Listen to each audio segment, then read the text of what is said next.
Hello, friends. Welcome, Salem Mason Happy Home.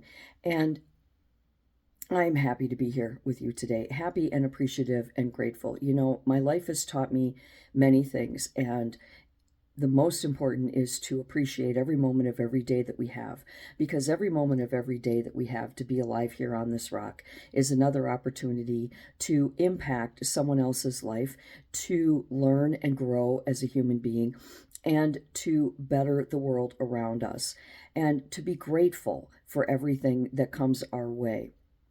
But it has also taught me to continue to have a healthy level of skepticism and pessimism balanced with that appreciation and gratitude.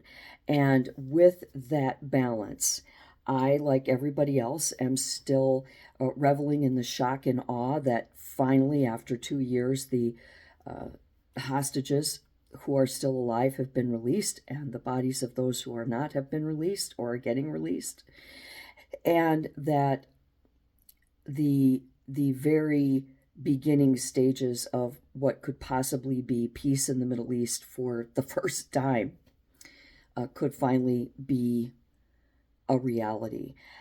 But why is peace?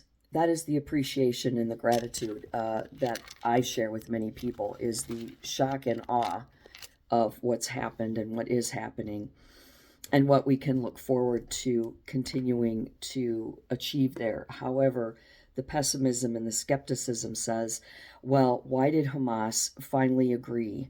Why was Hamas an Islamic extremist group? Why were they a small group from Iran and in Gaza, in Palestine? You know, it's a small place comparative to the rest of the world. So why are they there? What were they doing? And why did they just disappear? Where are they now?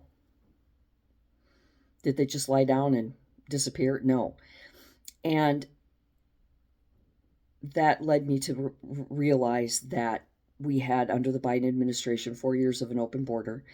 And one of the things that happened was a lot of people from those Islamic terrorist groups, Hamas, Al Qaeda, you know, ISIS, the whole thing, were allowed to come over here and bring their sick, disgusting, and vile lifestyles with them.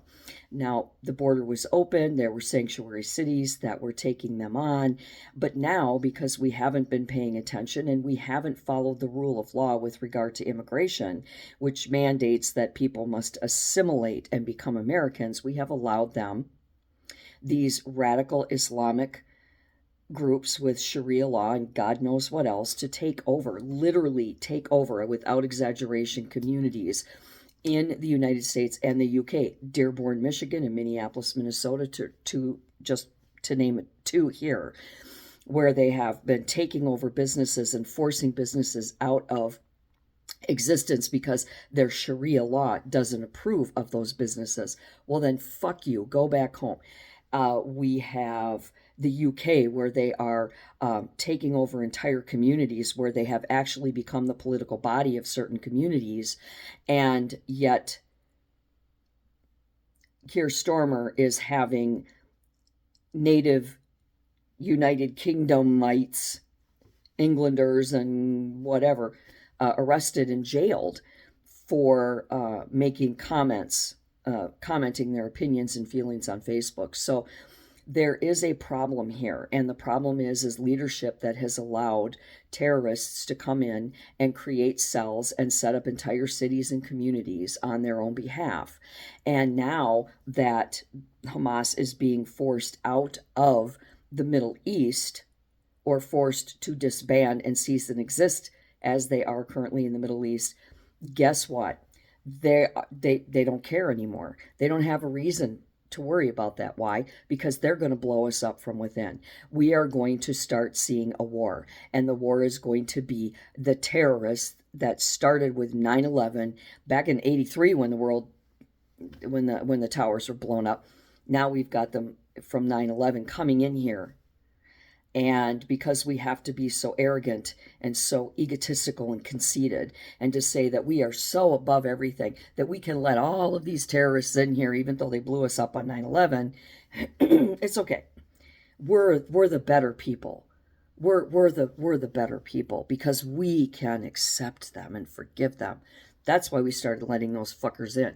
Now, under Biden, of course, they're all here. Now, Homeland Security and ICE are doing everything they can to get illegal aliens out of here, and those that have committed crimes under their visas, get them out of here. But they've only made a tiny little dent, and they've only been able to concentrate really on Tren de Aragua and South Americans. If you notice, everybody's like South American that are getting out of here. They haven't even begun to start with these terrorists from the Middle East that are here. And when a Christian minister in a community in a small city in Michigan is told by a mayor who is an Islamic extremist that his Christian ministry and him are not welcome in their community, even though it's their community, not this terrorist's community, and that the day that this minister dies, this terrorist is going to have a parade to celebrate his death. But yet he's still the mayor today. We need to stop, look around, and realize that, thank you, Biden, if you get credit for anything that's gone on in the Middle East or any foundation that began peace in the Middle East, which of course is a complete lie, it was to open the borders and let the terrorists come in here, okay, so that there's nothing more to do in the Middle East because they're all here. So you get credit for that, Biden. The problem is that these people hate us. That's why they blew us up in 9/11. That's why they blew up the towers in 83. That's why they blown up our allies. That's why they're bad people. They hate us, okay? And we are letting them live and take over entire communities. We are going to be blown to bits. We are going to be, what happened in Israel is going to happen here to individual Americans. They are going to come into our streets. They're going to be banging sticks on the streets. They are going to be shooting guns. They are going to be raping women and children to death. They are going to be taking us hostage. They are going to take over our homes. Tren de Aragua has nothing on these Islamic terrorists, and they are prolific. Millions upon millions upon millions of them are here in the United States. Active terrorist cells. They are here and they are getting ready to tear us apart from the inside while everybody is cheering and celebrating what's happening in the Middle East and alleged peace in the Middle East. Nobody's got their eye on the ball here. So I am so happy and grateful and relieved that finally, for one thing, that there were actually survivors from the Middle East Holocaust, but that they are able to fall into the arms of their loved ones and start living again, and that Hamas has been put on the run. But they're not disbanded. They're not dead yet. They're just on the run. We're next. And while everybody is focusing on the shock and awe of the beauty of everything that's happening, camaraderie, all those world leaders that got together to hug and kiss each other and you know, hold each other's hands and stuff yesterday, showing support, showing solidarity. The Islamic terrorist cells that are here in the United States are plotting and planning their next move, which is going to be to do what Hamas did in Israel to us here in the United States. Be afraid, be very afraid, because I may look like I'm crazy, I may sound like I'm crazy, but I know my gut.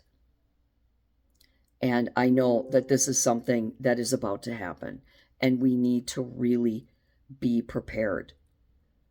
And until next time, be appreciative, be grateful, but balance it, counter it with a healthy amount of skepticism and pessimism. It will keep you safer, saner, and more alive. Do good and be good.